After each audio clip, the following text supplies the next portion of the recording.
The crisp, clean lines of his $1,000 suit felt like a second skin. David once believed that if he could just get the right things, he'd feel right. The right car, the right watch, the right address. He stood on the balcony of his penthouse, overlooking a city that glittered like a sea of scattered diamonds. But all he felt was an unnerving emptiness. He had everything he'd ever dreamed of, so why did it feel like he had nothing at all? His phone buzzed on the glass table. It was another market alert, another number flashing green. It should have been a hit of dopamine, a rush of victory. Instead, it just felt like noise. David grew up watching his father, a man with calloused hands and a permanently tired smile, work 2 jobs just to keep their small family afloat. His father would come home smelling of sawdust and exhaustion, his only luxury a cold beer and the evening news. One day, David, his father used to say, his voice thick with hope, "You won't have to worry like this. You'll have enough. You'll be safe." For David, enough became a moving target. It wasn't just about safety. It was about escaping the ghost of his father's struggle. He poured himself into his studies, then into his career in finance, driven by a relentless hunger to build a fortress of wealth so high that no amount of bad luck could ever breach its walls. His girlfriend, Sarah, a gentle soul who found beauty in simple things like a well-tended garden or a shared joke, would often watch him with a worried expression. "You're always chasing, David," she'd say softly. "When do you get to just be?" He'd dismiss her concerns with a kiss and a promise. "Almost there, Sarah. Just one more deal, one more zero in the account." The ascent was dizzying. David was a shark in the market, ruthless and intuitive. He made bold moves, took big risks, and won. Each victory was a brick in his fortress. He bought the penthouse, the sports car, the watches that cost more than his father's annual salary. He treated his parents to a lavish vacation, paid off their mortgage, and felt a surge of pride seeing their stunned, grateful faces. This was it. This was the proof he'd made it. But the fortress felt more like a prison. His friends from college stopped calling, intimidated by his new world. Dinners with Sarah became tense. He'd be glued to his phone, his mind a million miles away in a world of stocks and shares. One evening, she placed her hand over his.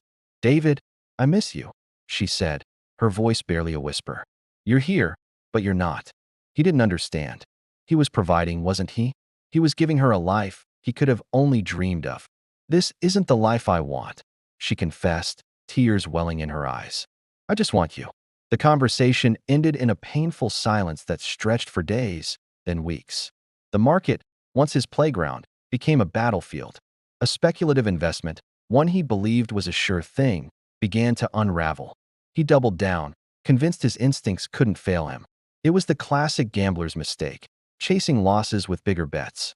The red numbers on his screen multiplied like a virus.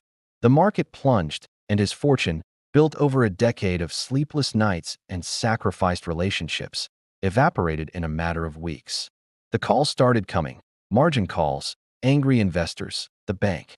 His fortress crumbled, brick by painful brick. The car was repossessed. The penthouse was foreclosed. The watches were sold for a fraction of their worth.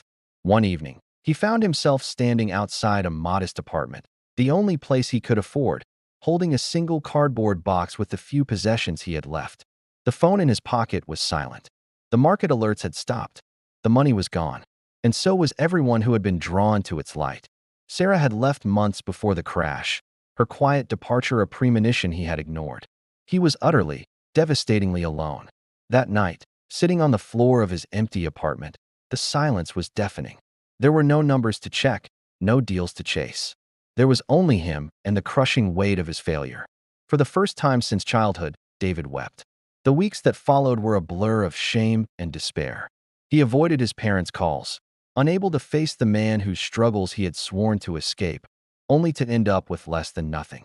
He took a humbling job at a local bookstore, the scent of old paper and ink a stark contrast to the sterile scent of money he was used to. His days were measured not by stock tickers, but by the quiet rhythm of stacking shelves and helping customers find stories. One afternoon, an elderly man with kind eyes asked for a recommendation. David talked to him for 20 minutes about a historical novel he'd loved. The man bought the book, and as he left, he turned and said, "Thank you, son. It's nice to just talk to someone who loves stories." The simple, Genuine connection struck a chord deep inside David. He hadn't felt that kind of uncomplicated human warmth in years. He started talking to more people. The single mother looking for a children's book, the college student stressed about exams. He listened to their stories. He started to see the world not as a marketplace of transactions, but as a tapestry of human experiences. One Saturday, he finally built up the courage to call his father.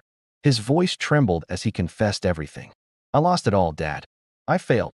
There was a pause on the other end of the line, and David braced for the disappointment. Instead, his father's voice came through, gentle and steady. "Son, the money was never the point. Did you think that's all we loved you for? We were just proud you were working hard. We're still proud. Are you okay? That's all that matters." The words were like a dam breaking. All the fear, the shame, the years of trying to prove his worth, it all washed away, replaced by a profound, soul-shaking relief. His father hadn't valued the money. He'd valued his son. The next day, he walked to a park near Sarah's old apartment. He found her tending to a small community garden, her hands covered in soil, a smudge of dirt on her cheek. She looked up and her eyes widened. He didn't make excuses. He just stood there, stripped of his armor, and said, "I got it all wrong, Sarah.